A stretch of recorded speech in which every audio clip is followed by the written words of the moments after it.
wonderful group of panelists to talk about what you've just seen and also about the program itself. I'd like to first introduce Patrick Duran. Hey guys. He's a participant in the program. He attended the Advanced Media Vocational Academy through Actors for Autism, completing his training in editing. Patrick currently edits a recurring television show, Forever Friends, for the city of Glendale. He received a commendation from the mayor of Glendale for his work.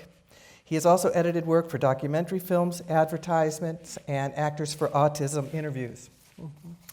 Mary Duran, the incomparable Mary Duran, is an artist, a UCSB alum, and Patrick's mother. She is an unceasing advocate for her son and can tell us more about her lifelong efforts to ensure that he has the educational and vocational opportunities. Santosh Uman has worked in animation since 1997. In 2004, he began teaching part-time at several schools, including Platt College and Montecito Fine Arts. His current projects include co-writing a feature film with an animation producer from DreamWorks and producing a personal graphic novel called Gas Mask. He has employed graduates of Actors for Autism program in his animation work. Okay, so to begin, my first question. So this is for the group. Of everything that we just saw, which short film do you like the most and why? Why is it your favorite? And tell us a little bit about that. Ooh, that's a tough one. I have to say, I have two that are my favorites. Space Losers, which was the finale, was my all-time favorite, and I also liked Murder at West Hills, which was the trailer. I was the editor for that, and I've never edited a Western film. And and my colleague Austin Devine was his name. He always wanted to make a Western film, and his parents thought that that they would need real props, like a real horse or something like that, when we made the film. But everything was, all our shorts were pretty much done in green screen, so we didn't need to do any of that. But I really like those a lot, and and I enjoy video editing a lot. It's a huge passion of mine. Mary? I love the little dog show one. I thought it was so cute. And, trying and being afraid and all art that people do is an expression of their own feelings, and that really, you could just feel it coming through, and what it's like to be afraid and what it's like to find a friend. And that was probably my favorite. And the parents' pride. Mm-hmm. Yeah. I'd have to say the one with explosive cuisine. Partly, I'm biased, partly because Steve Montenegro was my student. I used to teach at Actors for Autism, and to see him grow as an artist and a storyteller, he just amazed me. It was phenomenal to see his growth. He's at Glendale Community College now, and he's done freelance for a couple of projects for me, so I'm completely biased. Oh, excellent. Okay, well, here's another one for the group. But I think Patrick probably knows the most about those, Santosh too. Mm-hmm. But how are the films made? Obviously, they're made collectively, and but how does the process work?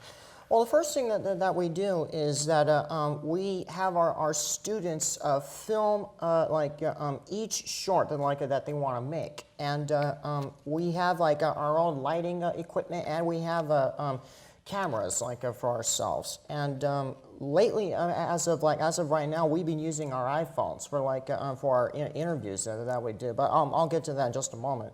But and then after that, we would use a green screen that we set up in our office, and then in regards to the short films itself, we use different editing apps, and they're actually very expensive to purchase in the App Store.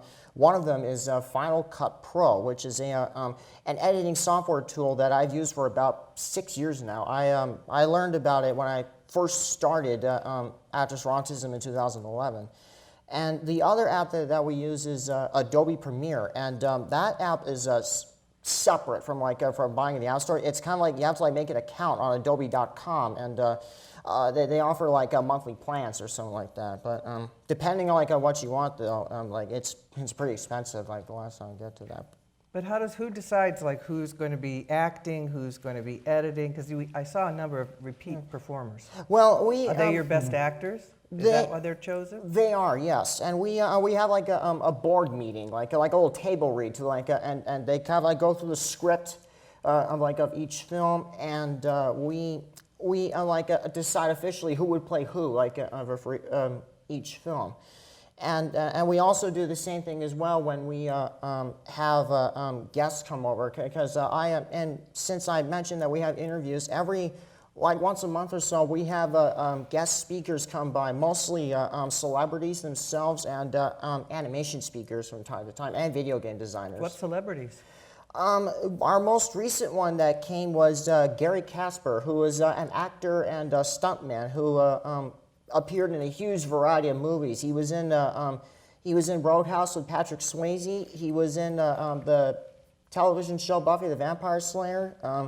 He also was in Murder, She Wrote with Angela Lansbury, and he's been in a lot of things. He was a very nice guy. Yeah. Incredible. Cress Williams was another guy who played on Friday Night Lights. He was the mayor on Heart of Dixie, and he just got the starring role for Black Lightning, which is the new CW superhero show that starts this fall.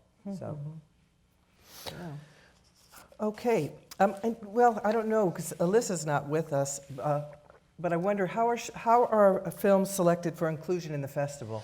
Well, the thing that we do is that, once everything is edited and fully edited, we would send it over to Alyssa for review, and she would go through what needs to be changed or something like that, if any effects need to be removed or something like that. So it's kind of like a process. We send rough cuts. And we would also, our film teacher, Danny Gomez, who's not here with us, but he's our film teacher at Actors for Autism, and we would set up a projector, and then we would get some constructive criticism from the students who want to see how they did for the short that they created. And then after that, if any changes need to be made, they would the person who edits it would edit it again to make a final cut. And then once all that is done, we would email it to Alyssa Wolf, who's the head of Actors for Autism, and she would give the go ahead to put it inside for the festival. And we send those files itself, so using an app, a website called WeTransfer.com. It's WeTransfer.com. It's a very good website to send files up to 2 gigabytes when if you ever need to do anything like that. But I think every student has an entry. In one way, they collaborate. If it's not their film, they're part of the film. I think everybody has something that's in the film festival, because it was quite long. How long is it? I mean, I was going to ask more about the film festival. Where is it held? It's held in Los Angeles at the Los Feliz Theater. On Vermont, and it's really nice. They donate their theater. It was about 2 hours, I think, 2 hours of animation and films, and they do a lot of promo type films, and really good, really good. I think we try to concentrate on finished films that have a beginning, middle, and end, and then there are those that stand out. But generally, if you finish your film, it's in the So this is every December, right? Yes, every December. We first started it in 2014. That was when we had our first one. So who attends the festival? Anyone could come. Some celebrities, Yeah. some employees, some friends, family, of course. I mean, it's the whole treatment. You have the red carpet. It's such an amazing theater. Wow. That it's a great experience for the students and for the faculty. So. Yeah, great. Okay, since Alyssa isn't here, maybe Santosh, you could tell us a little bit of how long has Actors for Autism? I think it began in 2004. When did you get involved with working with the organization? I started in 2013, and I was teaching there in the animation program, and primarily telling them about storytelling. How do you take your vision of your story and put it into words and animation? So I was there for 2 years, and then I ended up getting back into creative work. But I'm still on the board, and I still actively participate by getting speakers and connecting them to studio tours. But yeah, I started teaching there, and I really enjoyed teaching. How did you know them. about it and get involved? I'm just curious.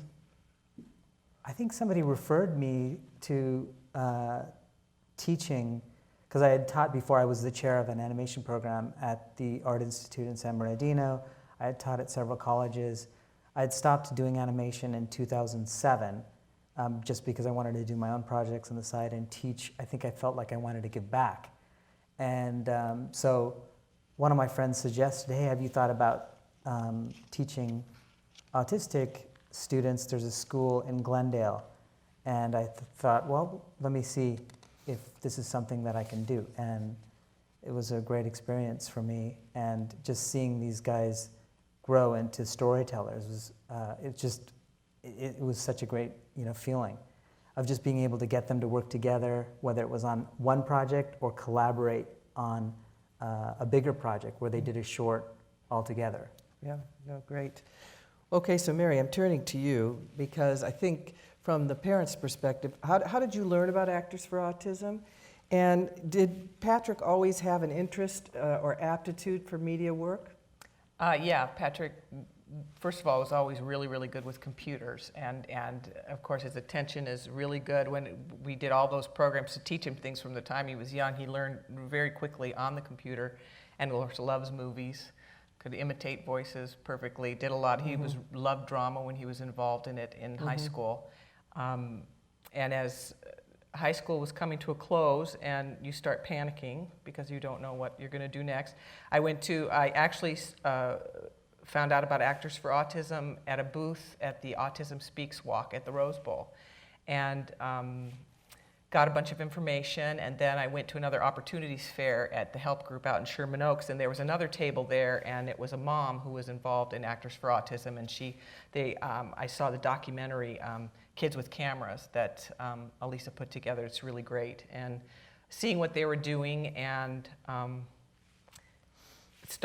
had Patrick, at the time they offered summer programs, and he did a video game design program and a summer musicals program and really enjoyed it. And I was laughing, I had a letter that he wrote to the regional center asking them, because of course regional center doesn't want to fund anything, and asking them to help him attend AMVA, Advanced Media Vocational Academy. And he went, and at the time they learn everything. He was in their film and media, and everything from screenwriting to the whole process, going through month by month, different things, sound, effects, and I had no idea, and he had no idea that he would love editing so much, and he really does. And that's probably the most wonderful thing, is for anybody to find a job that they love to do. And for all our kids, I think, and for anybody's kids, you think, oh, you want a job, we've got to have a skill set. What can you do? What can you offer to an employer? And Patrick has a really good skill set to offer to people, and he learned it there. And as Santosh was saying, part of it is learning to collaborate, learning to present your idea, learning the proper etiquette for being in a workspace, all these things. So it's not just the actual skills, media skills that you'll need, but how to work in that environment, and they support all of that in their learning. So tell us, what advice would you have to parents of autistic adults about the challenges of programs and getting your kids into programs like these, the successes, but also the real challenges that exist? I think you cannot rely on the agencies to help you, and the agencies you're dealing with at that time are the high schools and the regional center, and they have little funnels where they want to funnel people off, and although that you make your meetings, you have your IPP, you have your IEP.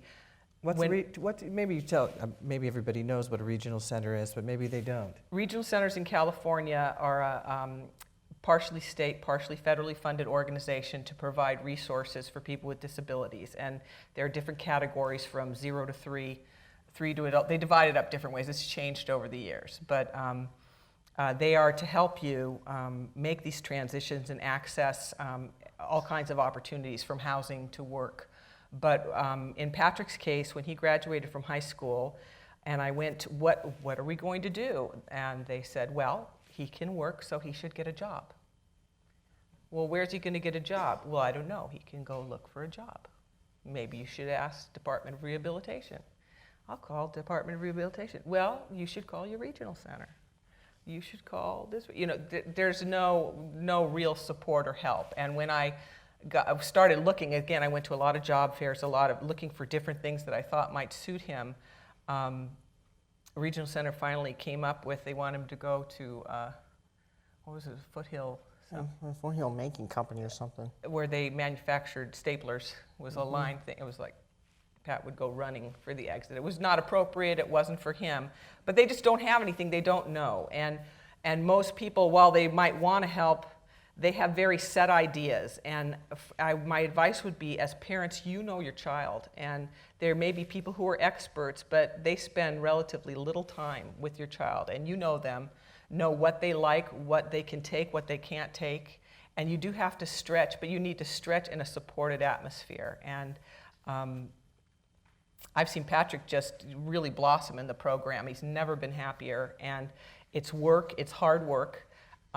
All the kids in the program, I have seen them grow so much and become it's work. It's a working, it isn't a day program, it isn't babysitting. They have things that they have to do, and they really do produce a lot. And he's applied for jobs. When one of the internships he got, it was, he went on 2 rounds of competitive interviews, and not because he was disabled, it was with everybody in Hollywood, and he got the internship. And I was really proud of that. That was when you were working for Ashley. And it changes. Things have changed in the industry too. When he got that job, they would load up the film clips and then give him the whatever hard drive, and he'd take it home and work on it and turn it back into him. And then all of a sudden they changed. No, they wanted to do it on site in a certain place. So his job changed a lot, and you had to be ready for it. Is he going to do this at home? Is he going to be doing this for a company? Brick and mortar pretty much doesn't exist in media now. It's a whole different ballgame, which adds other challenges for people with disabilities, and also advantages. So it's Yeah, interesting. Santosh, I just wanted to ask you, how do you select students to help or assist you in your animation work when you were doing it? And what roles do they take on? Well, since I was working directly with them for 2 years, I had a chance to meet some of the students and see their ability in terms of storytelling and even in animation. And I was working on an educational film called Francis the Fish, and we needed some animation to get done. And I was busy working on storyboarding, and I didn't have time to do this sequence. And I saw Steve had this spark. He could follow directions, he could animate something within a certain amount of time, and just do the project. If I gave it to him, there was a budget, and I said, you know what, I'm going to pass this off to my student, Stephen. And he took direction really well. I asked him to change something, he would change it, and then he came up with a piece. I mean, he was one of my best students, and I just saw that he had this ability to time, like he understood timing, he understood storytelling. It wasn't necessarily his ability to draw, but it was his ability to move things. And so, because all we did was give him these assets from Photoshop, and then he just animated them in After Effects. We use industry standard programs like After Effects, Maya, Photoshop. Those are the programs that they use in the animation industry, in documentaries, and the film industry. And so he was up to speed. He knew how to use these tools. We gave him the assets. He made this amazing scene of this Eskimo fisherman fishing for the salmon, and this salmon jumping out of this water, and it's just fantastic. And the producer loved it so much, she wanted to bring him on for the animated film. So he's going to be working probably with the production team again. So how many of your students were so gifted and able to be employed and moved on? It's a small number.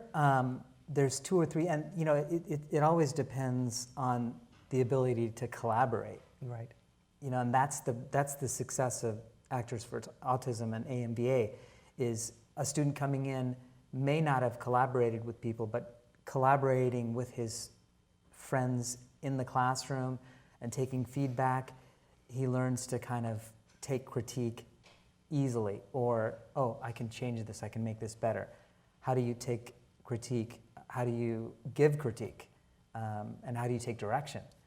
And so those things help a student become a better worker as well as a storyteller. And I think ultimately, you want to give them the skills, the soft skills, to be able to collaborate with somebody outside, like a client, who's going to give them direction, and they have to be able to take the direction and not take it personally, right? We all need to learn that. Yeah. Okay, so Patrick, over to you. What do you think is your greatest accomplishment to date in the program? Oh my gosh, that's a very tough one. I have 3 accomplishments inside my life at Actors for Autism. The first one was I received an internship in the city of Glendale, as Patrice mentioned earlier in the beginning. It was called Forever Friends, which is an animal adoption show that's filmed at the Pasadena Humane Society in California. And I've been editing the show for about 5 years now. The show was previously known as The Doghouse. And we originally used Final Cut Pro as the editing software tool, but now it's now Adobe Premiere. And I quickly learned how to use Adobe Premiere at Actors for Autism from there.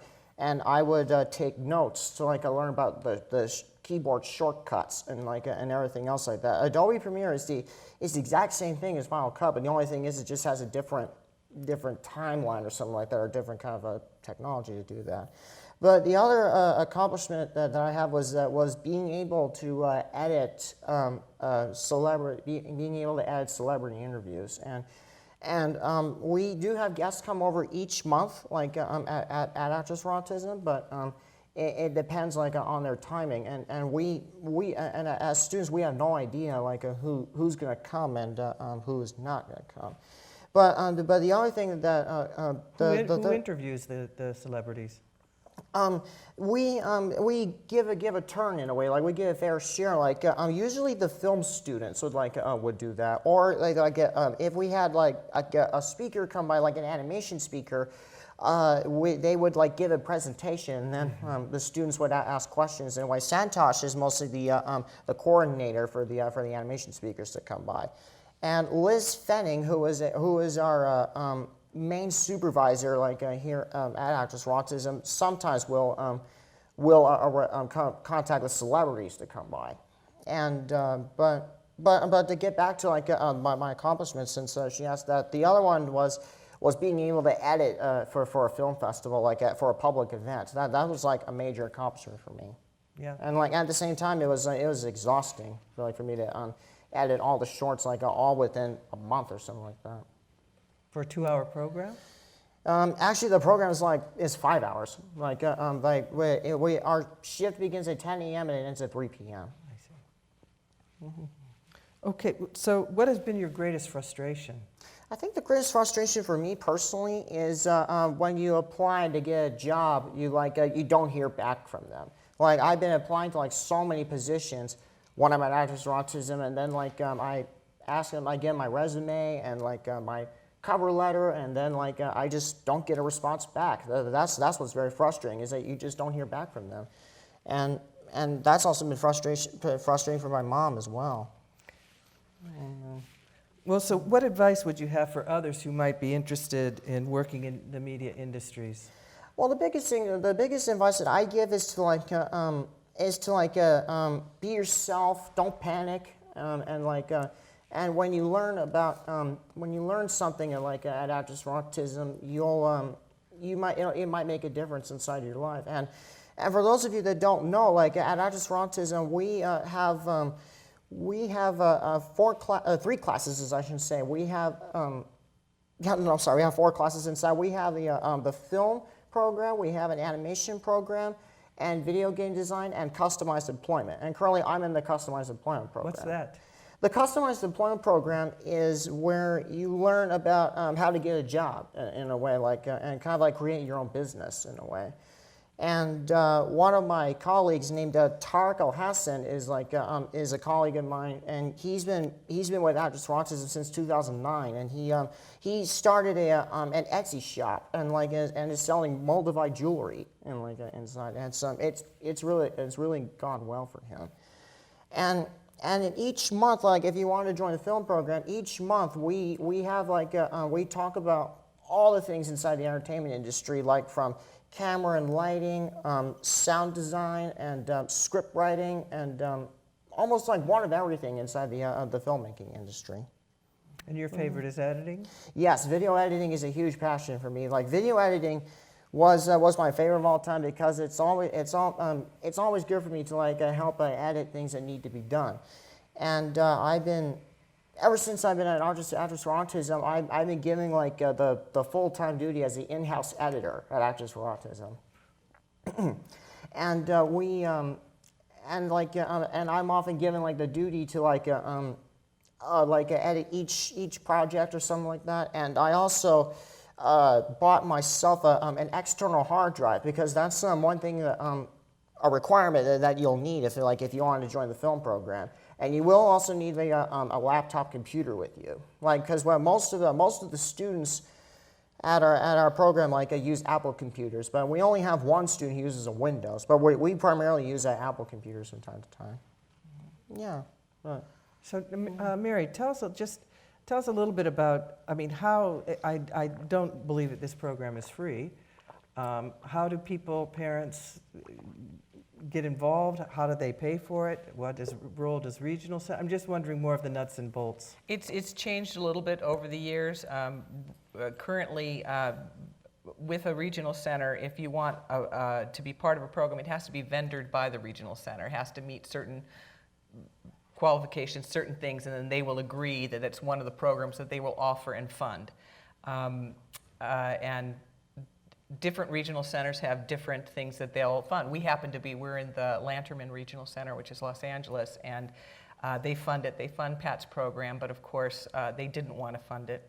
There's always fair hearing, there's this to bring it to it, but they saw it was really a good fit for Pat. And again, I think as a parent, if you know your child and you know what would work for them, you just have to tell everybody else.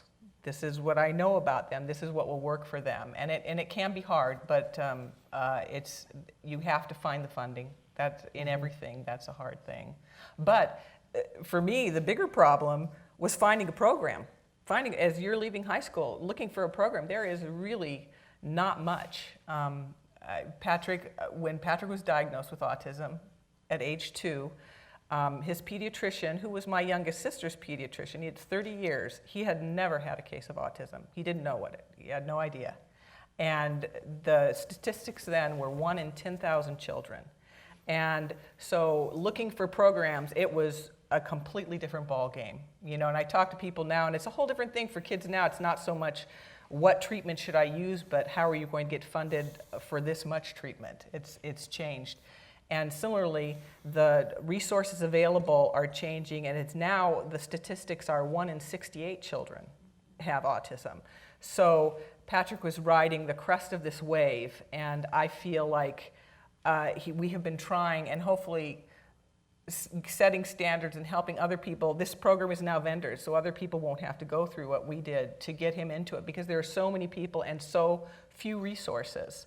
And media may not be right for everybody, but for a lot of people on the spectrum, it is perfect. You've got computer, you can work at home, it's your own hours. There's an affinity there for the medium. It really works out.